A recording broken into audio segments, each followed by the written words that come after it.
big day today, folks. Entering into a new partnership. I was just adding up how many partnerships I've had in my life.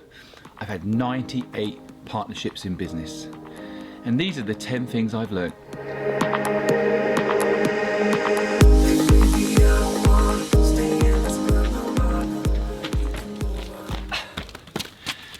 Now, it might seem silly, but the first point I want to make about building partnerships is it's all about having chemistry. In any business, it's just like a relationship. You've got to ensure you're having fun. It's got to be an enjoyable experience. I think so many people overlook the practicalities of businesses and don't look deep enough at, is it something you're going to enjoy? And for me, the key element of enjoying a business is the people you work with. So the number one rule when getting into business for anybody is their chemistry. Do you like each other? And will the process be fun? And do they have the same sense of humour as you? So my little boy loves it when I ride his bike. And you've got to, in the end, make sure that you can have a laugh. Now, my second point I want to make about how to have a wonderful partnership in business with people is, first of all, you've got to understand where you went wrong in the past. Now, I can tell you for sure, in my business experiences in the past, I've had partnerships go horribly wrong. And most of the time, it was my own fault. And I think reflecting on some of my past experiences, what I've learned, and the reason I can conclude that number 2 on my list of important things to ensure you have in your partnership is alignment around moral code. Now, one of my most successful business relationships was with Helen Griffiths. We started Fluid together. It was a 50-50 venture. And to be honest, I didn't really know a lot about Helen when I first entered into business with her. But what I found over time was that she cared about the people that she worked with. She always picked other people's needs and expectations over her own. And she always wanted to pay people, like suppliers and her team, before she paid herself. And I think understanding those sorts of important core expectations and needs from your partner is my rule number 2. Understand people's moral code. Now, why don't you come with us today on our road trip? Myself, Aidan and Helen, who's now not only my business partner but my wife, so that partnership worked out, who's going to come with me and help me validate and confirm that the partnership I'm about to get into is the right one. And actually, that's my point number 3. If you can validate, have some external validation of the people you're about to get into business with from someone else who you've already been in business with and understands your way, your style, and whether it's going to be compatible, you can do a small bench test to make sure that the partnership you're about to get into is an exact alignment to you, your flaws and your strengths. So why don't you come with us on our trip to St Albans, where we're going to be meeting my new potential partner in business. Now, I can't tell you what the new idea is. It's still in beta stage, but you can join me and my new partner, potential new partner, on our first meeting today, and you can tell us what you think. Maybe I can ask you to validate if there's chemistry and if you can tell if this person is going to align with my business needs and ethics.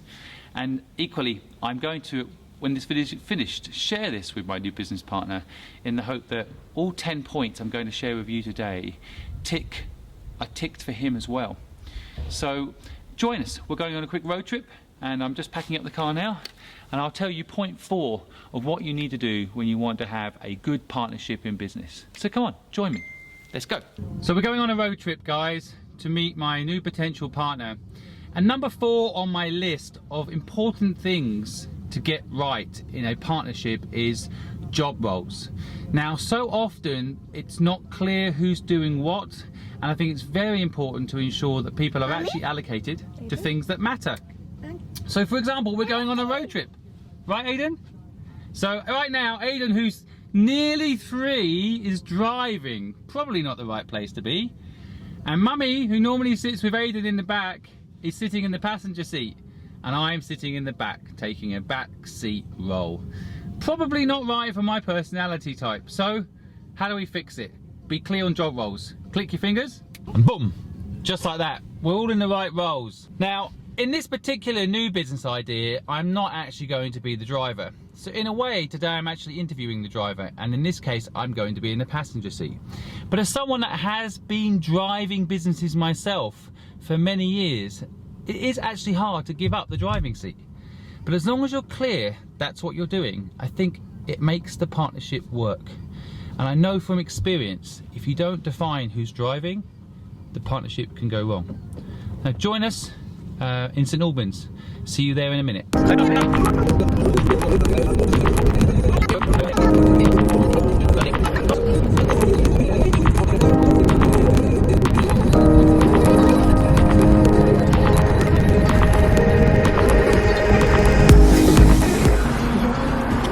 You having a nice time? Yeah.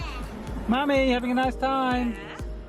Are you excited about going to St Albans? Yes. Say St Albans, Aiden. St Albans. Nice, good stuff. Are you enjoying your backseat driving?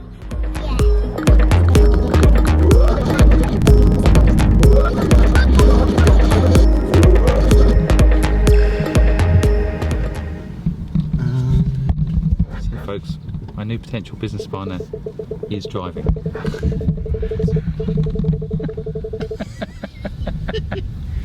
We will go in. We're parallel parking. We will go in.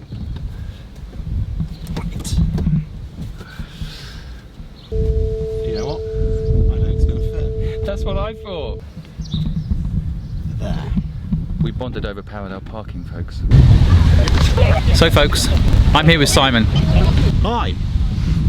That's Simon. I'm also Simon, so don't get confused. We're keeping it simple. And we're talking about our experiences in businesses together and what we've learned.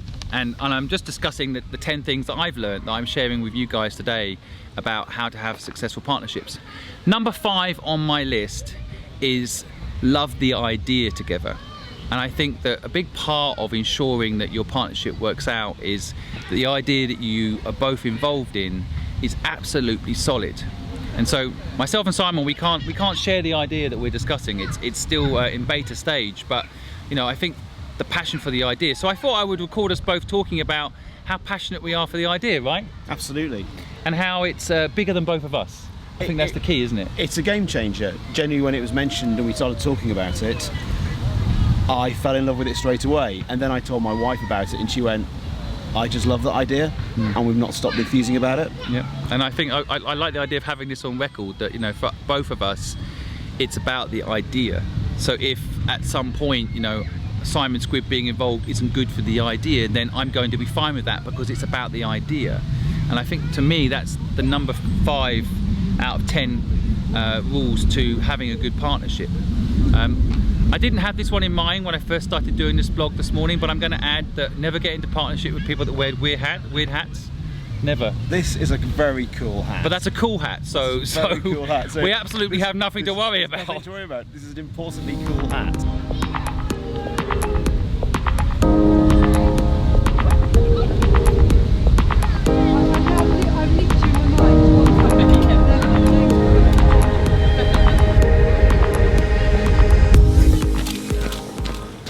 Well, that was a lot of fun hanging out with Simon and his family. And ultimately, number 6 for me is a very crucial item on the 10 things you need to know to build a perfect partnership. And number 6 is ultimately flushing out the long-term plan of the business. So many people don't do this enough. They have a general concept and have a general plan, but they don't work out the detail. For example, will the business be global? Will it be local? These can cause huge conflict between the partners in that business if you don't have these conversations early. Are you going to take the profit from the business and reapply it back into the business, or do one of the partners in the business need that money out? And so you've got to have a strategy for every single eventuality where conflict might come up. And having a flushed out strategy on the long-term plan of the business has often been where I have fallen down in partnerships. Maybe I've wanted it to be global, or I've wanted to open up in certain markets that my partners haven't wanted to do. So ultimately, getting this right early on can ensure that your partnership is right.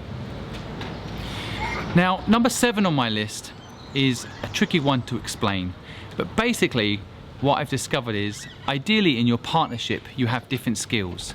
So for me, one of my most successful partnerships, as I mentioned earlier, was with Helen Griffiths when we started Fluid. And Helen was very, very good at design, and she took care of that area in the business and managed all the talented designers that we had.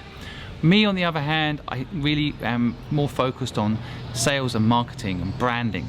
So my job was more about putting me and the business out there and managing that side. And Helen and I had a respect for each other's skills, and we had very different skills. Now, interestingly enough, with Simon, who I'm looking to partner up with, he actually has some similar skills to me in the sense that we're both marketing people. But Simon's background is very different to mine. He comes from a particular industry with a particular set of knowledge and insights around that industry that I do not have. Equally, my experience with, let's call it, global brand marketing and global fundraising and elements around building out a business that can potentially be, for example, a good partnership platform for brands. That's something I know really well. So although on paper we have similar skill sets, let's call it marketing, when you go into the nuance of those skill sets, we're actually quite different, and that's very important. You don't really both, for example, want to be the lead singer in a band. If you both want to be the lead singer in a band, then you can imagine eventually there might well be problems, and there's plenty of bands that have had that exact example. So different skills ideally, and at least a plan if you have similar skills to separate those different elements of those skills out. So I love talking in front of the camera, I love explaining and managing PR, whereas Simon is the first one to admit today that he isn't that excited about those things. So he could probably do them, but he's quite happy to let me do them. So I think breaking down the roles there is very important, ensuring you have different skills and therefore ability to bring new and unique things to the table. Now, number 8 on my list is another tricky one to explain. I think you've got to get the equity structure right. Now, I know equity is a sensitive idea for many people. So for example, in my partnership with Helen, we had a 50-50 arrangement, and it was wonderful, and we were equal, and we both felt equal. Now, I know for a lot of people they end up wanting to do like 49-51%. You know, if someone says, well, I had the idea, so I should be 51%, and I can understand the sentiment. But what I see when you have structures like that, if it's not equal from day one, slowly over time there is a mismatch in attitude. So if I am the boss at 51%, which is really what you're saying when I'm 51%, then slowly but surely there's a domination of the 49% partner. So I love 50-50. Now, there's a caveat to suggesting 50-50 to you. You've also got to make sure that there is an equal amount of workload over the lifetime of the business. So in other words, when I worked with Helen, 50-50 worked because Helen worked really hard. Her work ethic was as hard, I would say maybe even worked harder than I did, but I tried to keep up. She inspired me to keep up, and I like to think at points maybe I did the same for her, but we both worked equally hard. If I'm 50 and the other person's 50 and I don't work as hard, resentment can build up. So I do think you've got to take into consideration whether you're an operating partner or whether you're, in my case, for this particular partnership, I'm a chairman. I do think there is an argument that the Simon I'm going into business with should potentially have more equity than me. I also think if he's the operating partner, that over time, through an equity share deal, he should have more equity than me. A lot of people don't realize, for example, that Steve Ballmer, who took over Microsoft, actually has more shares in that business while he was operating it than Bill Gates. And I think that is kind of what incentivizes people. If I've got a 51% shareholder who's not involved in the business and I'm doing all the work, it just won't feel right, and then you have a fracture in the business and it splits. So getting equity right and being fair and being reasonable, short-term, long-term, I think is the key to helping a business grow. Sometimes I think I shouldn't be putting that that tip at number 8. It should be right up at the beginning. But I do think that equity can also be adjusted over time. So sometimes people don't know that they're not going to be able to 1 year from now work as hard. I know myself, when my son came along, there was no way I could have worked as hard when my son was born 3 years ago than I did 10 years ago, 15 years ago when I was running Fluid. So adjusting your lifestyle and having some flexibility on the equity you own, I think is smart, and not holding on to equity as one of the founders for the sake of having power.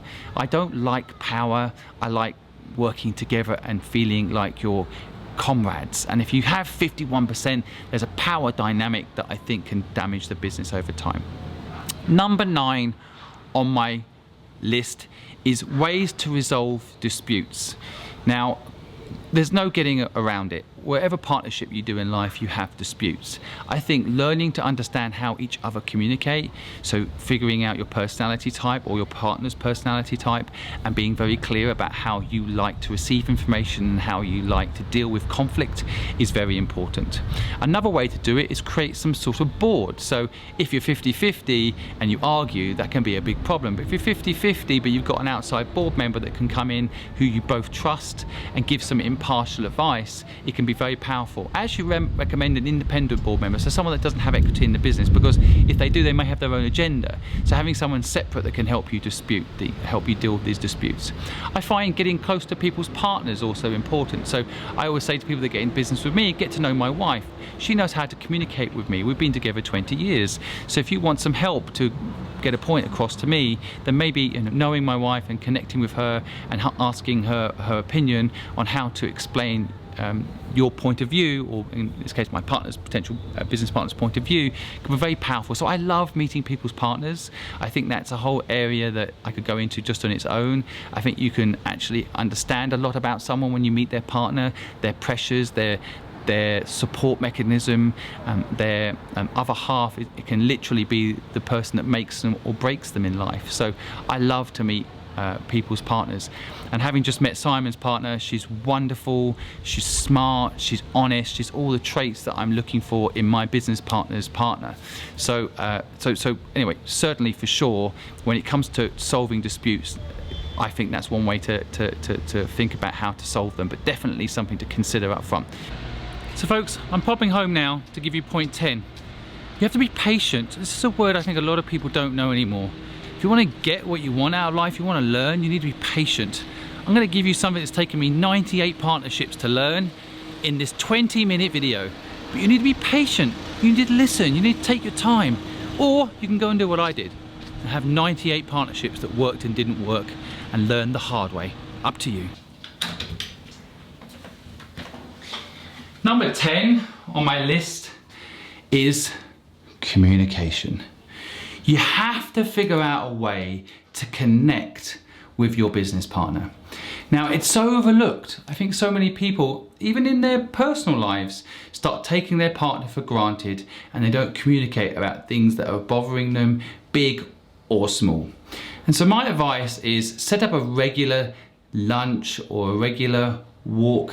What I used to do that was very effective is every Monday morning I used to go for a walk with my business partner, and we would share ideas, we'd walk together side by side, facing forward, to kind of take on any challenges that we were both facing with each other and with the business.